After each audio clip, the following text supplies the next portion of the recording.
a note there about a key journal, an educational research journal, which is one of the key areas of publications that maybe some of you might be interested in knowing about, and perhaps even submit an article. The next slide, please. Thank you, Fiti. So, having explained a bit about what is educational research, and for us to reflect on some of the basic scope and premise of educational research, I think the next key question for me is, why do educational research? Why are we in this field? Why do we do what we do as very passionate academics and researchers? And I think what's important in educational research, and why I do educational research, and I made it my life's work, is because it's important to identify gaps in knowledge in the field, to develop a niche area, an important area of work to solve a problem, a grand challenge related to education, to make sense of a large body of information, and to critically reflect on the research evidence base around the topic area. So whatever research that you're working on, whether it's leadership, educational leadership, whether it's educational practice, teachers, professional development, it is about identifying those gaps in knowledge and where you can position your research in this wider body of work, and then to critically reflect on what your own data and your own research can contribute to the field. And I think it also enables the researcher to work systematically through a body of literature and obtain knowledge on the subject in an ordered and methodical way. So I think all of us as researchers have a responsibility to be able to conduct research in a systematic and ordered way, rather than in a random way, to help make sense of the data that we are working with. And then finally, I think what is important for us doing educational research is to develop principles and theories that provide better insights into understanding pressing educational issues. So the fieldwork itself, and of course the research process itself, is very important. The process of going out there to conduct research, to collect data, to do interviews, to do surveys, or whatever methods that you decide to take. But I think what is also just as important, or perhaps more important, is to answer the questions of why we are doing it. What does the theory say? Why have we chosen these methods? And I think that is where the principles and theories of educational research become so important, because they really are the foundations that will frame the kind of research that we will do. So the next steps that I wanted to look at is to introduce this idea of participatory research in education. And in many ways, it is not a new concept. Many of you will have perhaps come across the word participatory research in education. It comes from the word participation. And in 18 months ago, about a couple of years ago, a colleague and I wrote a book on research methods for early childhood education. And that's the cover of the book that you can see on the slide.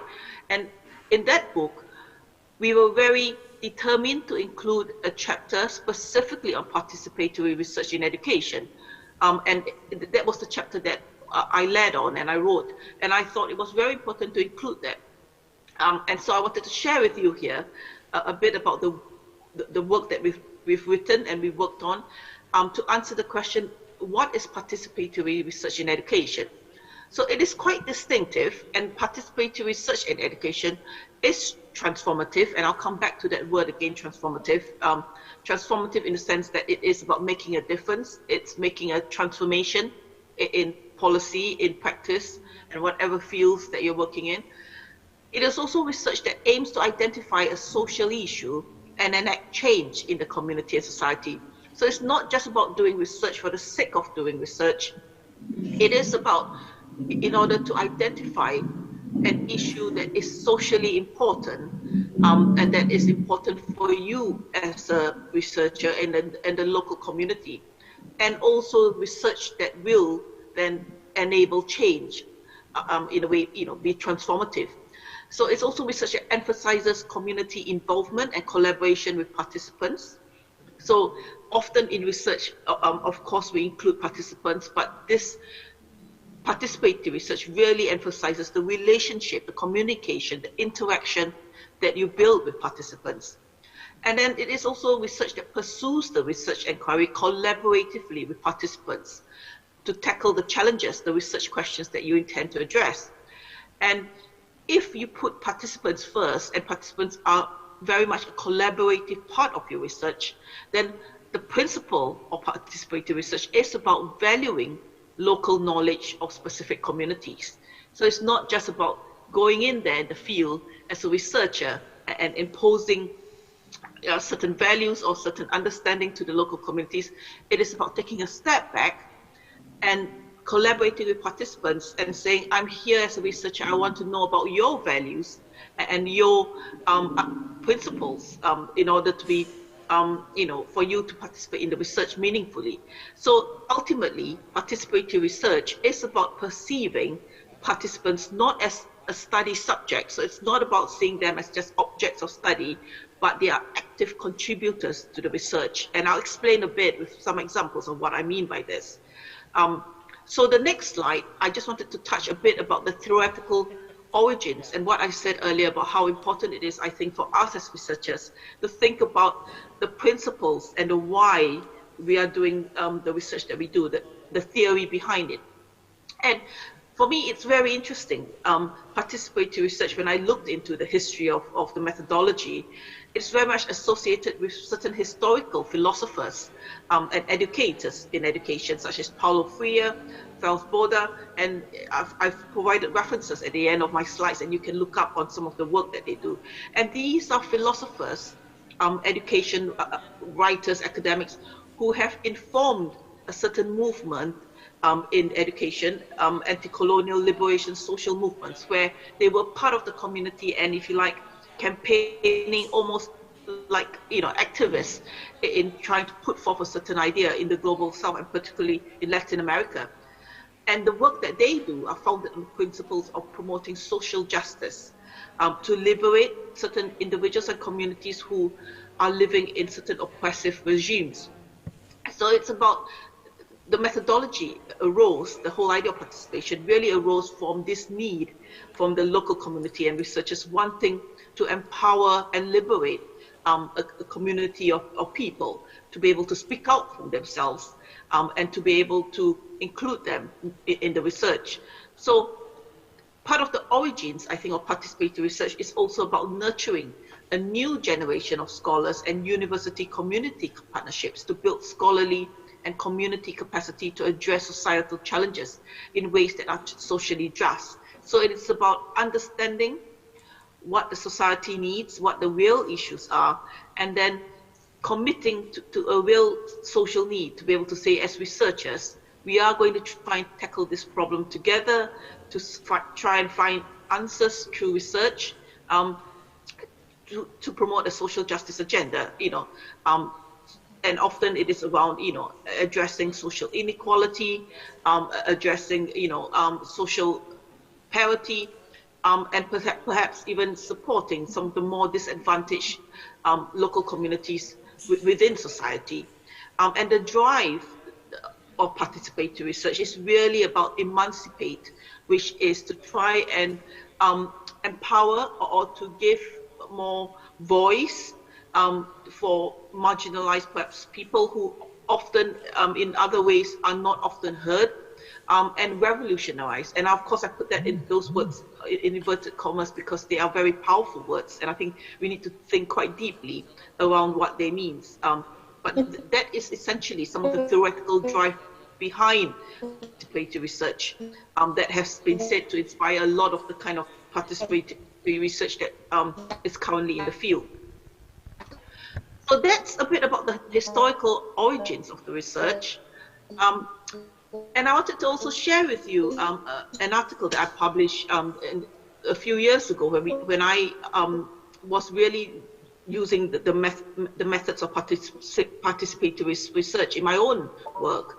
And in this article that I was published in the Asia Pacific Journal of Early Childhood Education, I wrote about how participatory research is really about emphasizing the importance of active participation and engaging partners in undertaking research, and the potential for participatory research to offer the possibility of social transformation. So to my own work, I have experienced, I think, the real potential in using this methodology to really engage with participants and ensure that the research is meaningful and it will lead to some form of impact. And also, of course, I'm not alone in this field. There are many educational researchers and also researchers outside education, outside the field of education, importantly in health education, in social research. They've also talked about the importance of participatory research. And I've got another reference here that talks about how it is a transformative process through people coming to understand their own and others' interests, values, experiences, beliefs, and feelings, and through this understanding, acting for the collective good. So it's always about thinking, how can I engage with participants in a more collaborative way, in an equal partnership, and then thinking about what then that piece of research can do to make a difference and to impact on their lives and their role in the community. So the next few slides I wanted to share with you, having now set up the scope and the foundations of what participatory research is about, I wanted to share with you an example of what I mean by this. So using participatory research with adult stakeholders in early childhood education and advocacy. And of course, my specialism is in early childhood education. I started my career as a kindergarten teacher, and I took opportunities as I came along, and I went into research, and now I'm a professor in early childhood education. So my lifelong work is about children's learning, early childhood education, and I've worked 20 over years in the field. And increasingly, my own research, I'm very interested in understanding how we can engage more with our participants, with our stakeholders, to ensure that the research that I do is also impactful and meaningful. So in 2014 and 2019, I undertook two significant studies, Vital Voices for Vital Years, and these two studies were seminal. They were national reviews of the early childhood education, the preschool sector in Singapore, and the studies were undertaken as part of a social advocacy effort to raise the profile of preschool education in Singapore and galvanize support for the importance of early childhood education. And I'll talk a bit about those two studies together. So the first national study in 2012, and then I had a publication in 2014, examined the issues and challenges facing the preschool sector from the collective perspective of leading early childhood professionals. So in the first study, what I did was a whole national review of the preschool sector, because we know how important early childhood education is, but at the same time, we know that one of the challenges that the sector face is needing to raise its profile on the policy agenda and so on. And what I did in this particular piece of research was to use a participatory methodology and what I call a ground-up approach in engaging the voices of key stakeholders in the early childhood sector. And the next slide will show you an example of the two reports that came out from the studies. So in 2012, on the first slide on your left, the first image on your left, it is the publication of the first publication, Vital Voices for Vital Years. And then 7 years later, in 2019, 2 years ago, I was asked again to do a sequel of that. And this time we had more of a collaborative international team that worked on a second sequel of this study. And so it was called Vital Voices 2, and you can see the two publications here. And in both publications, we very much took a participatory approach in undertaking the research, and I'll say a bit more about what I mean by that. So in the next slide, this was the key methodological framework that I used for the first study, the first national study. And the key findings were, parental involvement was very important. The research looked at how we could close the gaps in inequality and accessibility. and about developing future leaders. We know that in early childhood education, supporting early years leaders and leadership is very important. And finally, raising the status of preschool teachers. We know that teachers are absolutely one of the most important educators of children. Parents are the first educator. Teachers, I think, come very much closely second. And in many circumstances, teachers are often also the child's first educator. But at the same time, we know that being a teacher is not always the most glamorized or the most highly regarded profession. But I think it's important that we continue to raise the status of preschool teachers. In my own work, I think how important, I can't think of any more important a more important job than teachers, because you're there to teach the next generation of children and making a difference to society. So these were some of the key findings of the research from the first study. And as I said in the report, our hope is that Vital Voices for Vital Years will provide a platform for an informed discussion among policymakers, educators, and parents to lead, that will lead to quality education at the preschool level. And that particular study back in 2012 has certainly made an impact. And what we did in terms of bringing together the key leaders, we also worked with those key leaders to shape the research agenda, and it informed the research questions and very much the research instruments. And in that sense, we really enabled participation from the very inception, from the time that we constructed the study itself. Now, in 2019, 7 years later, when we did the next study, and this is the next slide that I wanted to share with you, Vital Voices 2, we did a similar methodology. So we interviewed 35 leaders, we examined issues and challenges in the early childhood sector, and what we wanted to do was to review the current ecosystem, the whole system, the national system that supports young children's learning and well-being.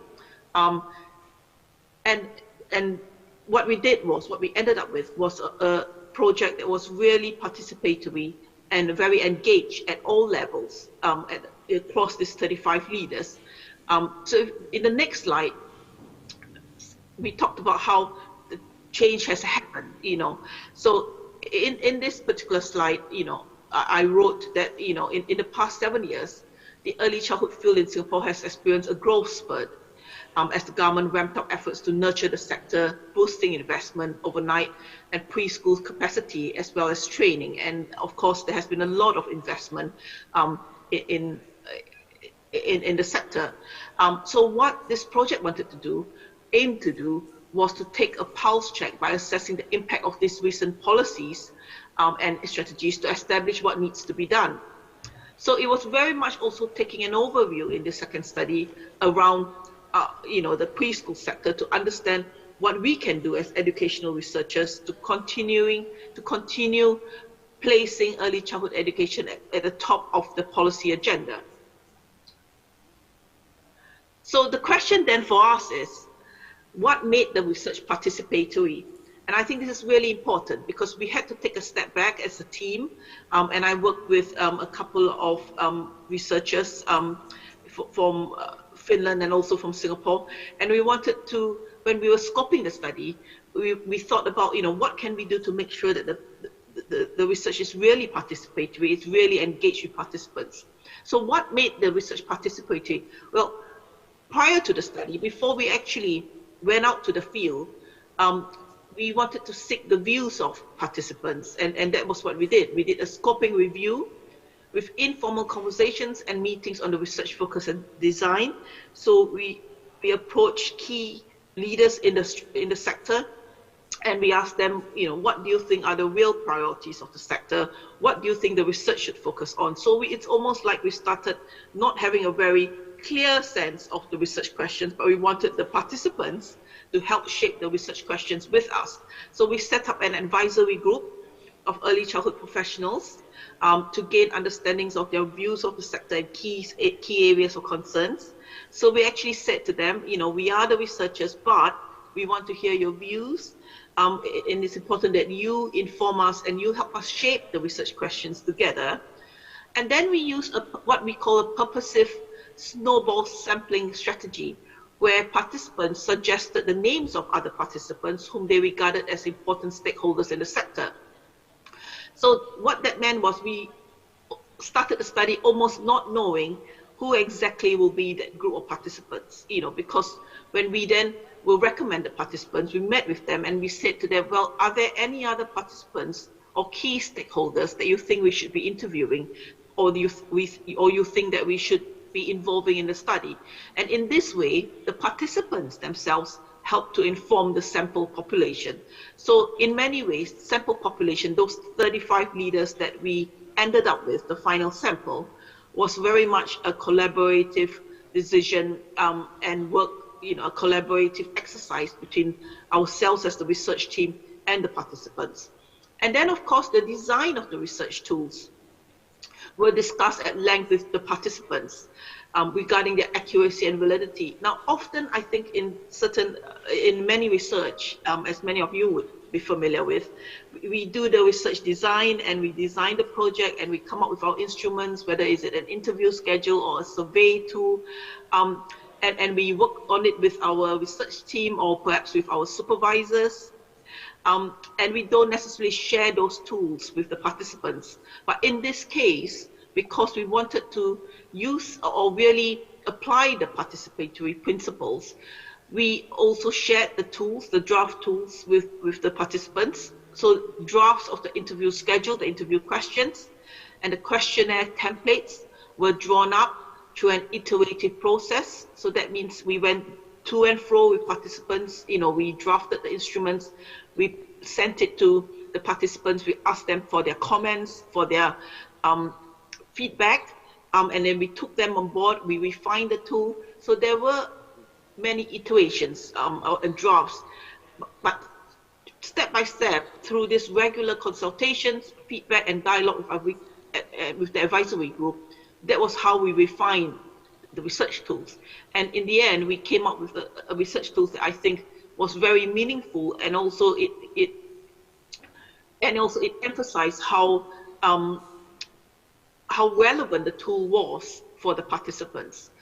So in all these steps, from setting out the research questions to designing the research tools to bringing together the sample population and identifying the sample population, I hope you can see how in this study, participants played an absolutely central role in identifying and scoping the research agenda and shaping the research instrument and contributing to that whole inquiry process, and essentially to maximize the impact of the research. And I'm very proud of the studies that the two studies that were completed. Now, the question then is, doing all this research and taking a participatory approach, the question is, does participation work? Well, I wanted to share with you this piece of report that was published by the World Bank. And I thought this is a very reflective piece of research, not research, but a report that was published that actually, that actually got us to think very deeply about, does participation work? And of course, in this report, they talked about the research that is taking place in communities around the world, and particularly in communities that are, socially or economically disadvantaged. And the report says that to some extent, participation does not always correlate with successful impact and outcomes. So something that I wanted to highlight that for us to be mindful of as educational researchers is, just because you get participants to really participate in your research doesn't always mean that your particular research will be successful in terms of creating impact and outcomes. So I suppose what I'm trying to say is participation is important, but what is equally important is also ensuring that participation leads to some form of impact. And in the report, it talks about how some studies of community participation in health service, for instance, and education interventions have found only modest positive results overall on health and education outcomes. And I think that's because often impact is very hard to trace and it's very hard to measure.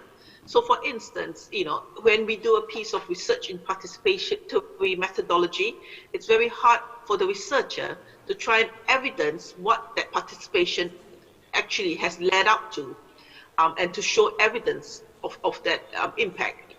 And in the report, they talked about how communities tend to express greater satisfaction with decisions in which they participate.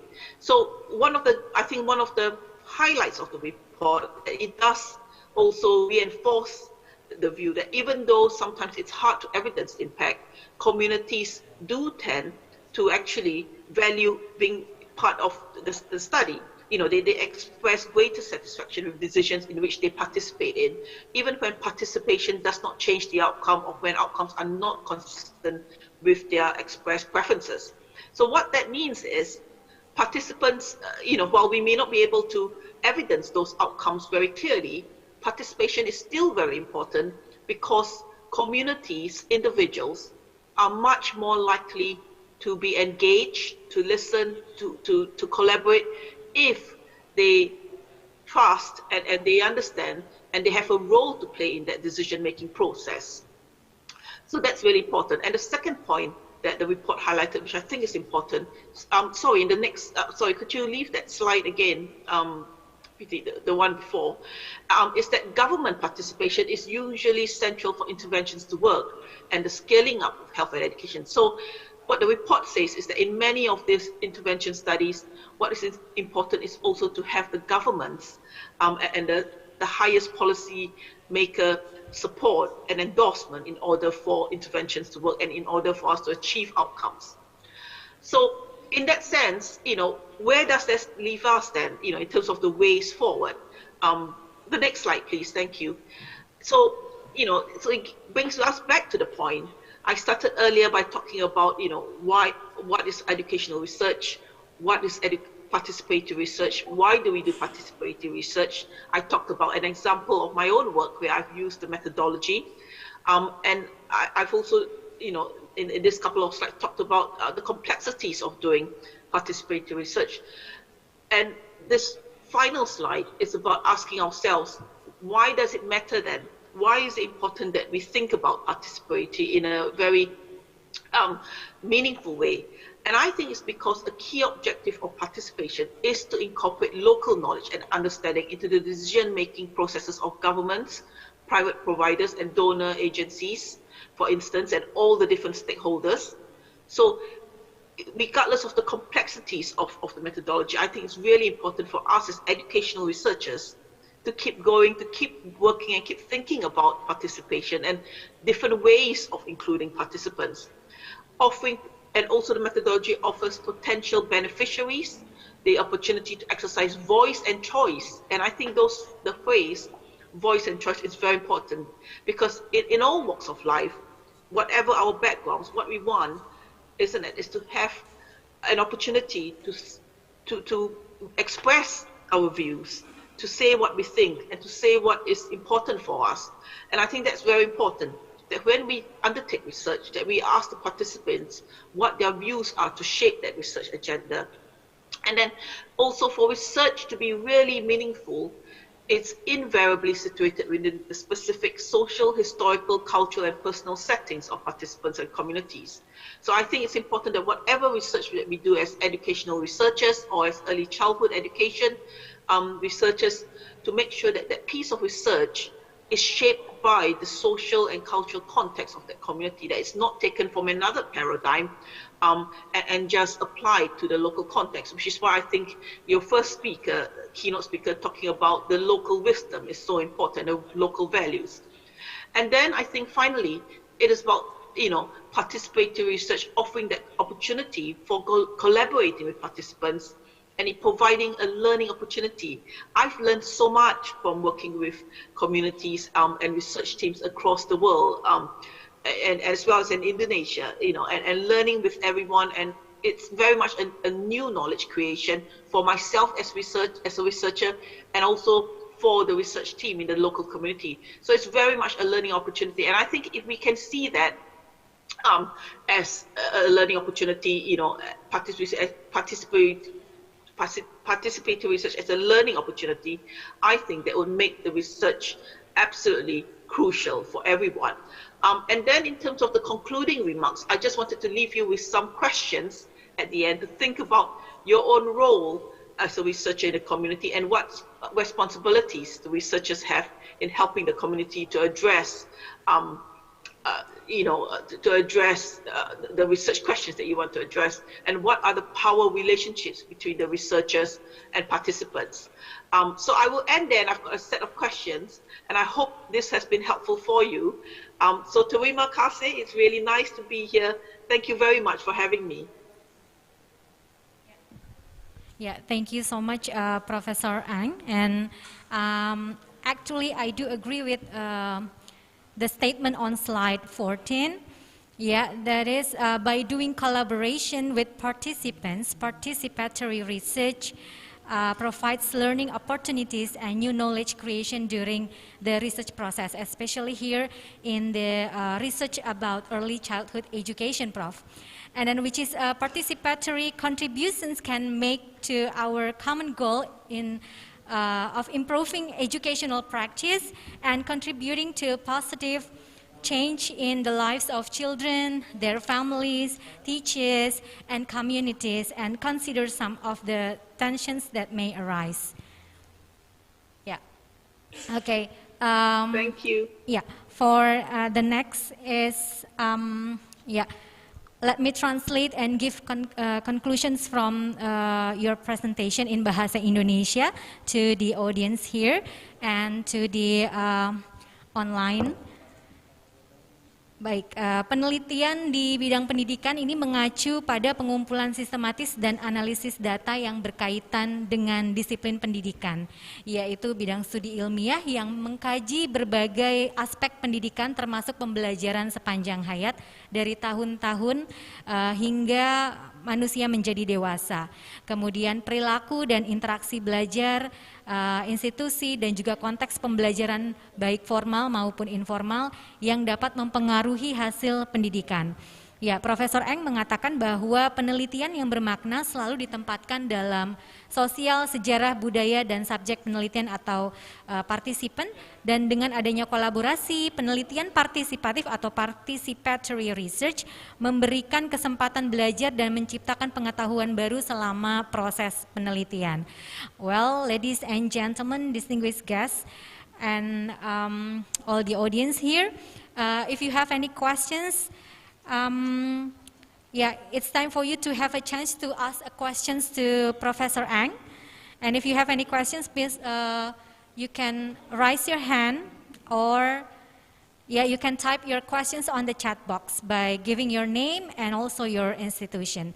Silakan Bapak Ibu, bagi Bapak Ibu yang ingin bertanya kepada Profesor Ang, disilahkan untuk bertanya.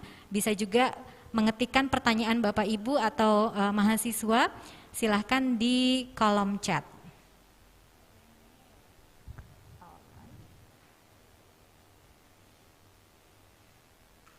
Ya, dari Merly Kemuning, ya Prof, here is the questions from Merly, such as inspiring talk, Prof Ang, thank you.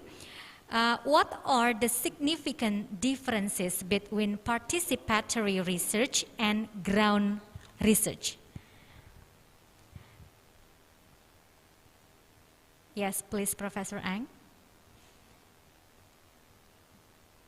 Thank you. Thank you for that question, and thank you for your kind words, Marilee. I think the main difference in methodology, and I have to start by saying that I do recognize that methodologies are very similar, right? In educational research, actually research in general, we have so many methodologies, and methodologies sometimes I find use different names, but essentially the same methods. But I think what is different with participatory research is the emphasis that you place on participants and on the engagement process and interaction with participants. And I think that's the difference. So every methodology will have their own distinctive emphasis, and weightage on which elements are more important and which elements of that method paradigm or the theory that you are foregrounding. And I think that the difference is with participatory research, it comes from the word participant. I think the two distinctive difference is one, it is about really putting the participants first. And yes, ground-up research talks about also, research from the ground, including participants.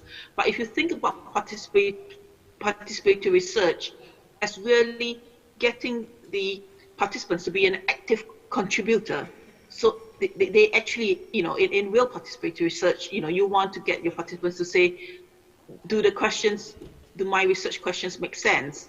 How can we shape the research questions together? Is this really meaningful for your context? And I think the other distinctive element of participatory research is that social justice agenda that I talked about at the start of my talk. It's driven very much by that social need, by that community wanting to really make a difference, and to sometimes even be quite activist in what they want to say in terms of getting the the attention of governments, for instance. So there's a very strong, I think, social justice agenda that drives participatory research that perhaps is slightly different for ground research. The emphasis on that political element is not quite as strong. Yeah, thank you, Professor Ang. Does it answer your questions, Mbak Merly? I hope it answer your questions. Thank you. Thank you, Mr. Yeah, all right. Thank you, Mbak Merly. And the next questions here, Professor Ang, here from the audience, from the students here, oh, okay. Oh ya, Pak Irfan. Oke, Pak Irfan, please your question. Thank you, Ms. Ika, and thank you, Ms. Eng, and I really appreciate for this forum, and thank you for the opportunity, and I'm very happy to be able to participate in the WCP with past professor. Ms. Eng introduced me. I'm Irfan. I'm a lecturer in Early Child Education Department in UMC, and I want to ask about my research. This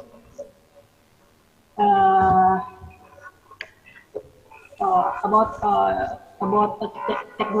technological development that have an impact on early child education. Because my research is smartphone used by parents have an impact on early child education. So actually, what topics are currently of concern to early childhood researchers in worldwide, particularly researchers at UCL?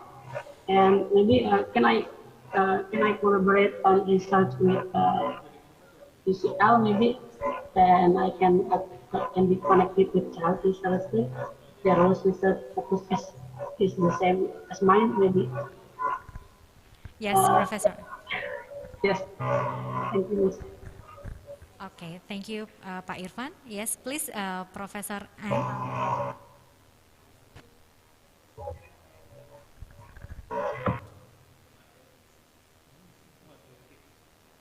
Thank you, Friti. Could you try and translate that for me, because the noise wasn't very clear.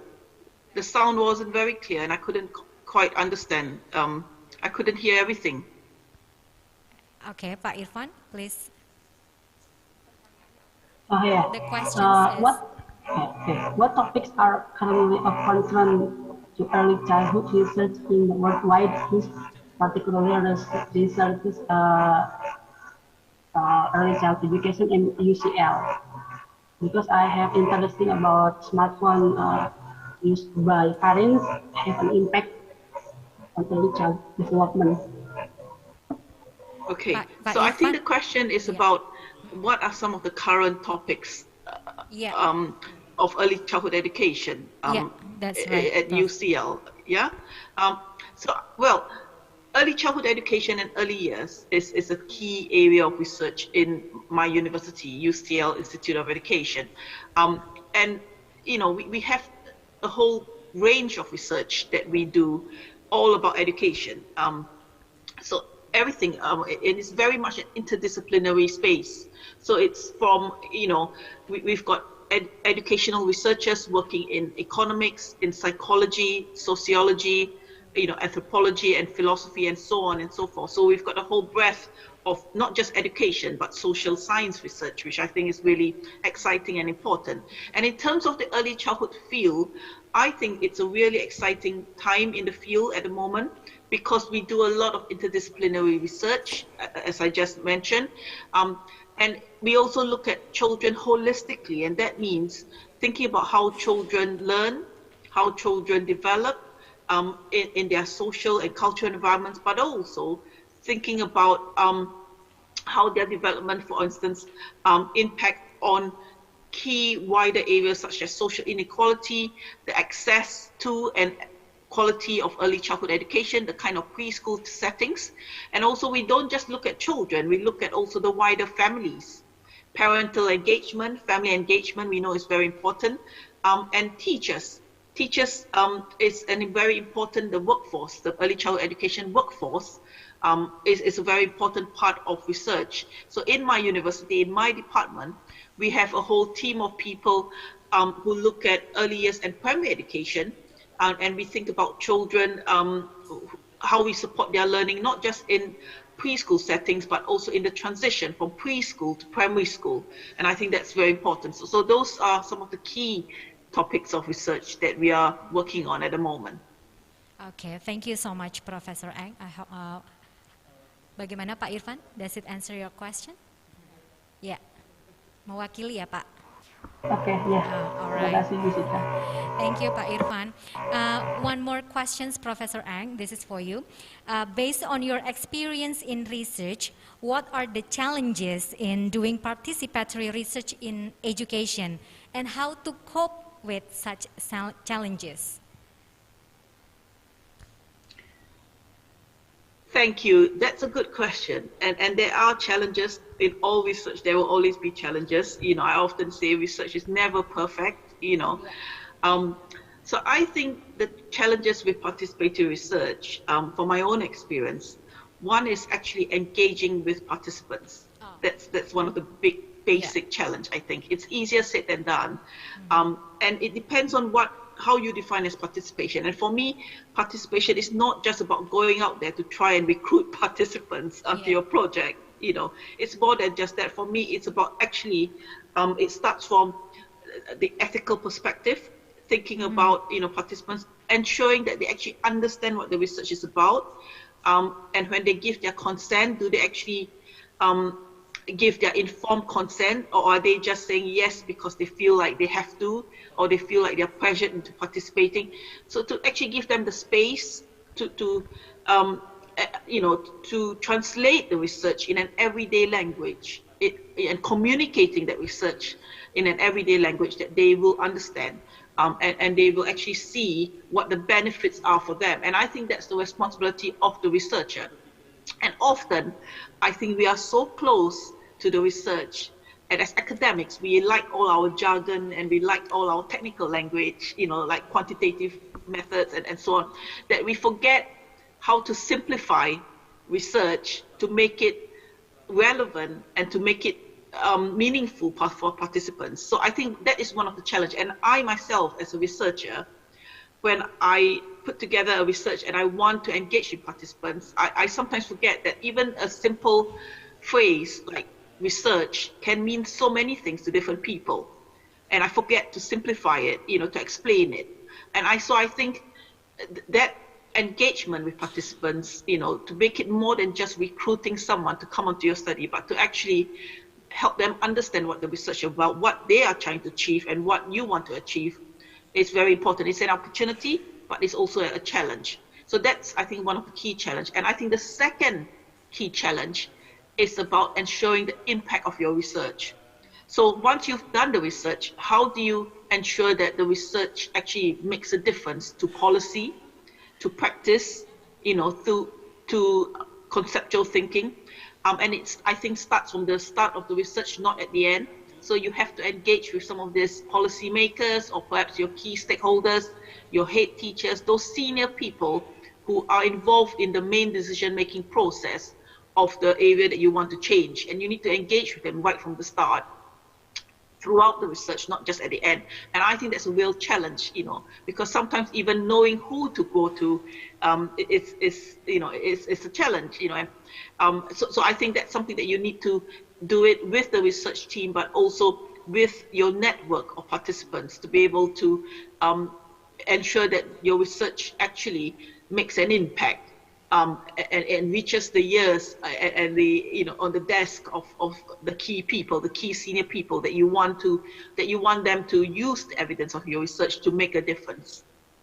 All right. Thank you so much, Professor Ang, for your answer and your insightful presentation. Yeah, thank you so much. So I will give audience here the last conclusion in bahasa Indonesia. Jadi Bapak Ibu, penelitian partisipatif menekankan pentingnya partisipasi aktif dan melibatkan partner ya dalam melakukan penelitian, dan potensi penelitian partisipatif atau participatory research adalah untuk menawarkan kemungkinan perubahan transformasi sosial ya menggunakan penelitian partisipatif dengan pemangku kepentingan ya dalam advokasi pendidikan anak usia dini mengenai bagaimana meningkatkan profil pendidikan prasekolah dan memberitahu kepada halayak akan pentingnya pendidikan bagi anak usia dini. Dan harapan Prof. Eng sendiri adalah buku yang tadi sudah ditayangkan, diterbitkan, akan menyediakan platform untuk wadah sebagai wadah diskusi yang memiliki informasi bagi para pembuat kebijakan, pendidik dan orang tua yang akan mengarah pada pendidikan berkualitas di tingkat prasekolah. Ya, ladies and gentlemen, thank you so very much, Prof. Lin Ang. A great appreciation is addressed to Prof. Lin Ang for the inspiring presentation about educational research, especially participatory research. Thank you so much, Prof. Ang. Thank you. Yeah. I hope that we can meet in personal, and then you can go to Indonesia, to Cirebon, ya, to Universitas Muhammadiyah Cirebon. Thank you so much, Prof. Ya, baik, saya kembalikan kembali kepada MC Ibu Fitri, disilahkan.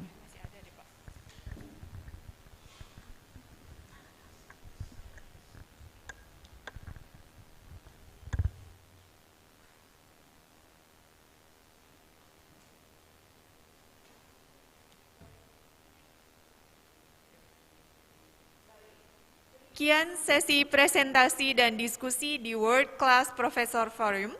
Sekali lagi kami ucapkan terima kasih kepada para pemateri. To honorable speakers, Profesor Dr. Hairul Wahidin MAG and Professor Lin Ang PhD, we deeply thank you for your coming to this event.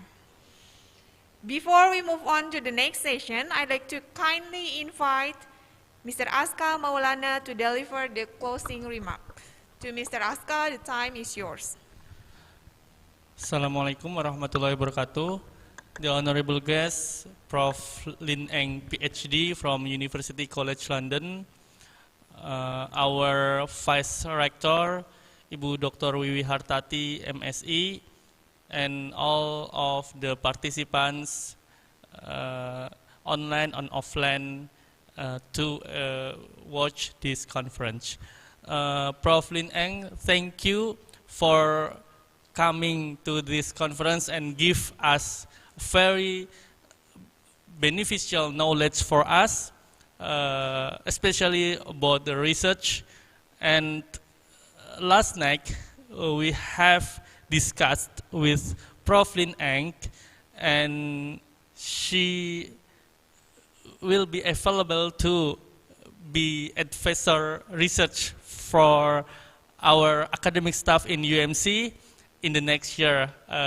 Hopefully everything goes well, finger crossed, and our university, Universitas Muhammadiyah Cirebon, will be best campus in West Java and in Indonesia. Today is very amazing. Our guests, our honorable guests from the best university in this planet, number 8, yeah, rank KS World. Give applause. Yes, thank you. Yeah, it's amazing. It's maybe some partners from the other university look to us is very impossible to invite the best researchers in this planet. But UMC with early childhood education program has been realized, yeah, that everything is possible. And after this conference, we also can implement it, yeah, the best research and the best high quality research with the advisory team by Professor Lin Eng. Thank you, Prof. Lin Eng. I will send the draft of the research after this, yeah, with the academic staff in early childhood education program from UMC. Hopefully, you can get us to make the best research, yeah, publication for our publication in Universitas Muhammadiyah Cirebon. Harapan saya tentu salah satu kemajuan daripada kampus adalah peningkatan publikasi dan karya ilmiah yang berkelas dunia. Melalui forum ini insya Allah akan diadakan setiap tahunnya, akan meningkatkan publikasi berkelas internasional. Itu aja mungkin, mohon arahannya Prof. Lin Eng setelah ini untuk bisa membimbing kami untuk menciptakan banyak research participatory atau research yang comparing research between ASEAN and European education countries. Yeah, thank you. Assalamualaikum warahmatullahi wabarakatuh.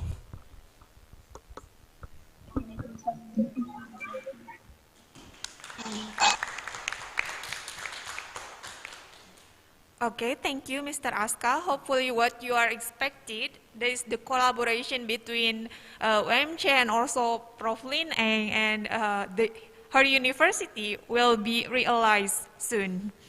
Okay, jadi demikian serangkaian acara World Class Professor Forum yang diselenggarakan oleh tim Task Force PKKM PG PAUD Universitas Muhammadiyah Cirebon. Acara selanjutnya yaitu penutupan. Marilah acara World Class Professor Forum ini kita tutup bersama-sama dengan mengucapkan hamdalah. Okay, on the behalf of the committee of the World Class Professor Forum, we deeply thank you for joining us today. Have a great rest of your day and until we meet again. Wassalamualaikum warahmatullahi wabarakatuh. Waalaikumsalam warahmatullahi wabarakatuh.